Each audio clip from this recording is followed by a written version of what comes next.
What up, potty people, and welcome back to Clipped. I'm Eric, your host, and Clipped is a podcast where I'm bringing you podcast production tips, valuable resources, industry insights, and education to help make every podcaster's life easier. My goal is to help you start, grow, and monetize your podcast. And hey, if you want more info on how I can help you with your podcast, head on over to thepodcasthaven.com and fill out our contact form. I'm currently accepting new clients for consultations. So if you're looking for a coach that can help you take your idea from inception through launch, hit me up. Go to thepodcasthaven.com and click on that contact form, and we can chat about how to make your podcast a reality. There's also tons of articles on the blog. We're constantly writing about how to become a better podcaster, resources for how to make money as a podcaster, podcasting tools, tech that can help you with your show. Speaking of tech, that's actually what today's episode is about. I'm pulling back the curtain and giving you a glimpse into my workflow and going to be providing you with some tools that I think you can use to crank out episodes. And I think these are just going to help make the creative process smoother and quicker. Quicker being the main thing, because we all know when you're producing a podcast, you want to be as efficient as possible because it is a grind and it does take a lot of work to put out an episode. So streamlining your workflow and having these systems in place, I think can help you. So let's give it a go. Okay, so the genesis of every episode that I do starts with an idea and a little bit of a script. I don't script out the whole thing, but I do create bullet points and script verbatim some aspects of the podcast. And for that, honestly, I lean on ChatGPT. Like it or not, it is a tool that I use. I have the paid version, and I think you can get a lot of value from ChatGPT and other AI tools, but it's really like having an assistant to help me craft and shape my ideas. I'll put something in that I want to create an episode about. It'll spit back out some talking points and some ideas. Then I will tweak. I will reprompt it. I'll likely tweak again. I'll put some things in my own words and structure some things the way I want. And then I'll have my episode all formatted and ready to go. But I think ChatGPT can help you brainstorm ideas and honestly do a whole lot more for your podcast. So if you're thinking about it, you're on the fence. I know a lot of people are like, ChatGPT, AI, I don't know, but I think you should give it a go. And so that's how every episode starts. And then next, once the script is ready, I head on over to riverside.fm. And that's where I record both the audio and the video for the podcast. It's super easy. You can record up to 4K video and high quality audio all remotely. Everything is saved in their dashboard. And it just makes it super easy to have all your files in one place and have high quality files. You can download them from Riverside. There's a ton of other stuff you can do. You can create clips, and now you can even edit via transcript. It'll transcribe your audio. So that's where like the production takes place. It's really been a game changer for me. They're a sponsor of the show, so head on over to riverside.fm if you want to check it out and use promo code CLIP for 20% off. So then after recording comes the editing and mixing stage, and this is something that is different for everybody, different philosophies, different software they use to achieve that. Personally, I use Pro Tools. That's my weapon of choice. I've been using Pro Tools since 2008 and produced a lot of podcasts in the past that require Pro Tools, and I've done some work in TV and film, and Pro Tools is really like the industry standard for high quality audio production. And so that's what I use. There's tons of free tools. There's GarageBand, Audacity.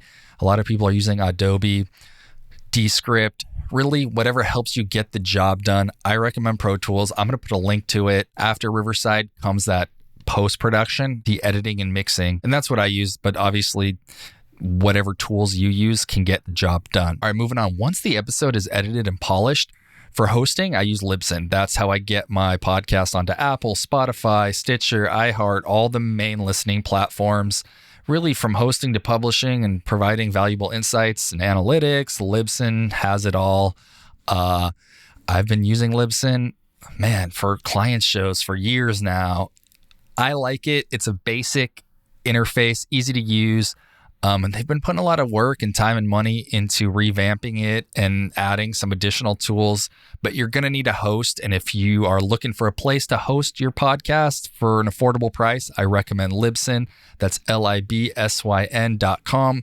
Stands for Liberated Syndication, which is a little strange, but Libsyn is my go-to. I recommend that you check it out. And I will put links in the show notes to all this stuff and all the tools and products that I use. So after the podcast is shipped and ready to go, it's scheduled in Libsyn. Its drop date is whatever, the next day or the next few days, depending on how far ahead I am. Next, we kind of move on to promotion and marketing. Oh, and before we go any further, I want to give a shout out to Momento. They sent me this microphone, and I'm going to be writing a blog post, but I wanted to record an episode with it. Part of what I'm going to be doing here ongoing is recording with different mics and explaining different gear and talking about it. But this is the PD200X. It's a USB and XLR dynamic microphone built for podcasters, speech, Twitch, gaming, YouTube, that kind of thing. And I will put a link to this, but this is the Momento PD200X, and I think it sounds pretty good. Hopefully you guys are digging the sound. Okay, so after the show is scheduled, it's going to be published. I will go to Canva to create graphics. So this is when the marketing kicks in. I use Canva for thumbnails and additional like social media assets, but really Canva is like your all-in-one graphic design tool. For people that don't know how to do graphic design, there's hundreds, probably thousands of templates. Drag and drop makes it super easy to create graphics for your podcast. There's like background noise, not background noise. There's background removal for photos. One click of the button, you can clean up headshots and photos, tons of text and emojis and stock images. So Canva is my go-to. I recommend it. That's Canva if you haven't heard of it. Canva.com. There's a free plan and there's paid plans. I have an affiliate link. I'll drop that in here in the show notes. But dude, if you're not using Canva, you really should be. It's great for podcasters and content creators. It's super easy, and you can create professional looking stuff without knowing what the hell you're doing. And I think that's key for all of us in this world, trying to compete, trying to keep up, trying to crank out visually stimulating images. Canva is my go-to. Okay, so then another part of the post-production and marketing is cutting together engaging video clips. And for this, I use Momento. That's Momento. Website is studio.momento.fm. Dude, and so this is an AI. It's pretty amazing, actually. So you'll upload whether your MP3, if it's audio, and if it's video, you'll upload your video file. Their AI will then go through the files and pick compelling segments that you can turn into snippets for social media. So you no longer have to go through and find like from minute 5 to 6 minutes and 3 seconds, and then cut that clip and turn it into a reel or Instagram or YouTube short. It'll transcribe your audio. Then it'll scan through it, and it's AI. I don't know how it works, but it will highlight the most engaging clips that you can use for video snippets. It'll cut that for you, and then you can go and you can change the font, you can change the title, you can change the look of your video snippet. There's tons of templates in sizes for like square posts, YouTube like widescreen, and then the vertical posts for Instagram and YouTube. Dude, it's super easy. It pulls great clips. It takes the whole like video editing process out of the whole thing, and that's Momento.fm. Spoke with David, the co-founder, a couple months ago. There's a podcast episode that I will link to in the show notes of him and I having a discussion and talking about Momento and its use cases. So check out the show notes for that. Okay, then it's transcription time. So Descript is my go-to for transcription, and it is AI transcription. So it's like 85% accurate, but that's Descript, Descript. And it's going to transcribe your episodes. And then what I do is I'm going to take that transcript and I go back to ChatGPT and I paste it into ChatGPT. And that's how I write my show notes. I'll prompt ChatGPT, hey, I'm looking for show notes in this format. I usually tell it like I want 2 paragraphs, 1 introduction paragraph to like the guest or to what we're talking about in the episode. Second paragraph to go more in detail about that and highlight like the episode's main talking points, but in paragraph form. Then I will tell it that I want like 6 or 7 bullet points that highlight the talking points even more, but in a short snippet format via a bullet point, because some people don't like to read the whole paragraph. And then I'll have it write the show notes for me. I'll say, I want headings, I want subheadings, please include these links. And then I'll go in and tweak. And that's the key with ChatGPT is you have to tweak it. You have to prompt it, probably reprompt it, adjust some things, then reprompt it again. That, in my opinion, is the best way. You don't want to just like use verbatim what it spits out, but to take your time, but also using it's going to speed up the amount of time that it takes. So I think ChatGPT is a valuable tool for show notes, and I recommend the process that I just highlighted. Okay, we're coming close to the end, guys. Bear with me. Then it's time to edit the video. And for that, I honestly use iMovie. I'm not the greatest video editor. I'm working on that, but it's a straightforward tool. Makes it super easy to edit the video that was recorded in Riverside. And once the job is done, then that gets uploaded to YouTube with a thumbnail that was made in Canva. Pretty straightforward, nothing fancy there. Here's the final step that happens for each episode. I revisit Descript, I take that transcript, and then I craft my own blog post from the transcript. I write a blog post in depth about every episode.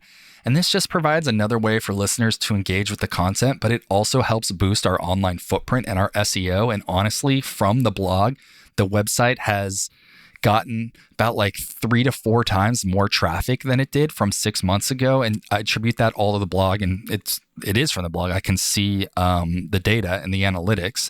So taking that transcript from Descript, creating a blog, that goes up on WordPress on the website. WordPress is where I host my website, thepodcasthaven.com. So in addition to the blog post on the website, I also create another page for the show notes, and that's where I embed the media player from Libsyn.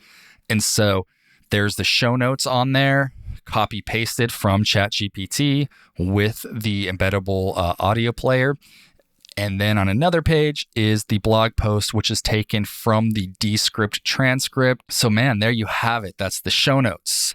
That's the blog.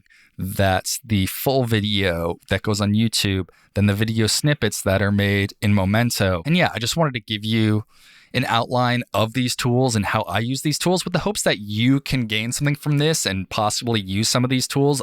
Chances are you're already using some of them. This is a pretty standard podcast workflow. I mean, everyone does it a little bit differently, but this is how I do it. I think that if you're looking for ways to improve and speed up and be able to pump out more pieces of content quickly, easily, and affordably. Is affordably a word? Quickly, easy, and on the cheap. Then take some bits and pieces from this and tweak your workflow and add some of this stuff in. And I think you're going to be in a good place to create that podcast powerhouse that just is like a machine. So until next time, keep listening, keep engaging, and keep creating.